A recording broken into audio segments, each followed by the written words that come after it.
They then targeted seniors who had built up a lot of equity. And over time, they spread it across the country. This is when, by now, we're in the early 2000s. I'm ringing the bell saying, this is coming. We're going to have a crash. People can't, the debt is unsustainable. Millions of people in this country are going to lose their homes. Millions are going to lose their jobs. Millions are going to lose their savings. But nobody in Washington wanted to hear this. I learned a fact. When your ears are stuffed with money, you can't hear well.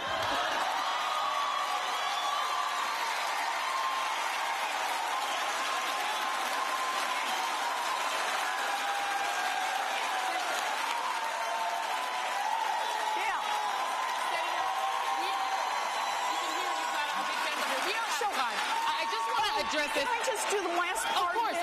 Of course. So all I want to say about the last part of this is the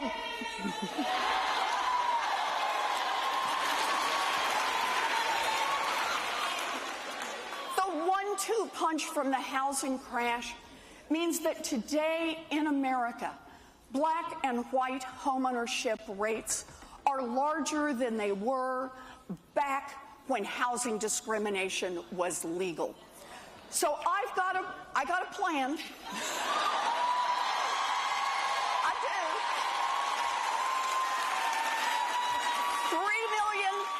3 million new housing units, but here's a core part of that plan. It says everybody who lives or lived in a formerly redlined district can get some housing assistance now to be able to buy a home. It's not perfect, but it's a step in the right direction. I'm going to ask you a slightly different twist on the question we've been asking everyone, because I think that you've answered a lot of that question in your responses. We are at She the People, this wonderful organization that is empowering women and women of color.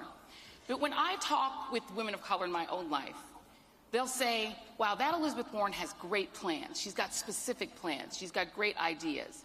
But there's a fear in a lot of people of color and a lot of women of color that say, after the experience of 2016, they don't have the confidence in the electorate of this country to elect a woman president. They want to vote one way, but their fear says that they may need to flee to the safety of a white male candidate. How do you address? I think that's called side-eye. I'm just telling you, how do you address people who are not confident? They're not confident the country is willing to elect a woman. How do you address people who may be interested in voting for you, but may be afraid? So, let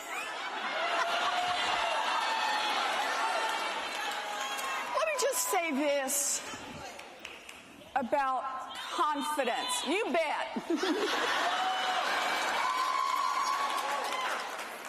Look, this is the heart of it. It's how are we going to fight? Not just individually, but how are we going to fight together? Are we going to fight because we're afraid? Are we going to show up for people that we didn't actually believe in, but because we were too afraid to do anything else? That's not who we are. That's not how we're going to do this. Here's how I see this. I'll tell you how I see it.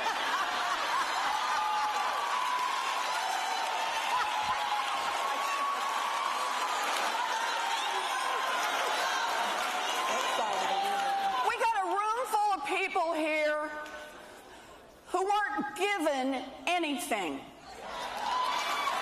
We got a room full of people here who had to fight for what they believe in.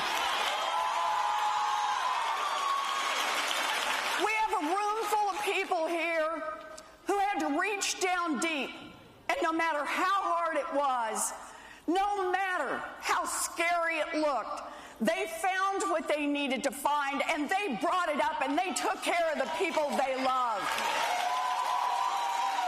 They fought the fights they believe in. That's how they got into these seats today. You know, this is how I see it from where I sit. I was in middle school when it's just my mama and my daddy and me. The boys are gone. My 3 older brothers, they've all gone off to the military. My daddy has a heart attack. Everybody thinks he's going to die. He comes back home. He can't work.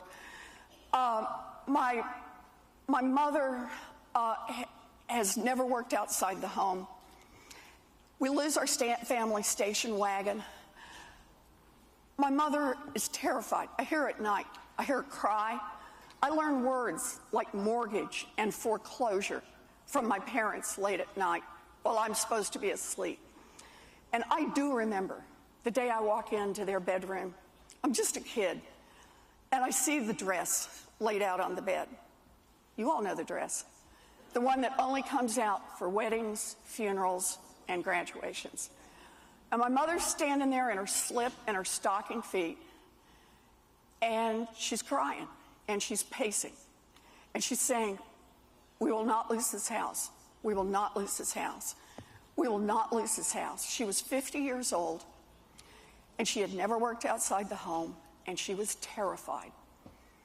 I watched her face while she looked at that dress, and she looked at me, and she looked back at that dress, and finally she reached over and she pulled that dress on. She blew her nose, she put on her high heels, she walked to the Sears, and she got a minimum wage job answering the phones. The minimum wage job saved our home, and it saved our family. Now, let me just say about this. That day, my mama taught me 3 lessons. It took me a while to learn them. But the first one was, it doesn't make any difference how scary it looks, how hard it is out there. You reach down, you find what you have to find, you pull it up, and you take care of the people you love. I learned over time that wasn't just what my mama taught me. It's what millions of people across this country have taught their daughters and their sons through the years. You do what has to be done to take care of the people you love. But the third thing I learned eventually about that story is it's a story about government and how no matter how hard you work, the rules that are made by the people in government will still make the big difference in your life. Because when I was a girl, a full-time minimum wage job in America would support a family of 3. It would pay a mortgage, it would cover the utilities, and it would cover food. Today, a minimum wage job in America will not keep a mama and a baby out of poverty. That is wrong. It is worth fighting for, and it's why we're all going to stay in this. Senator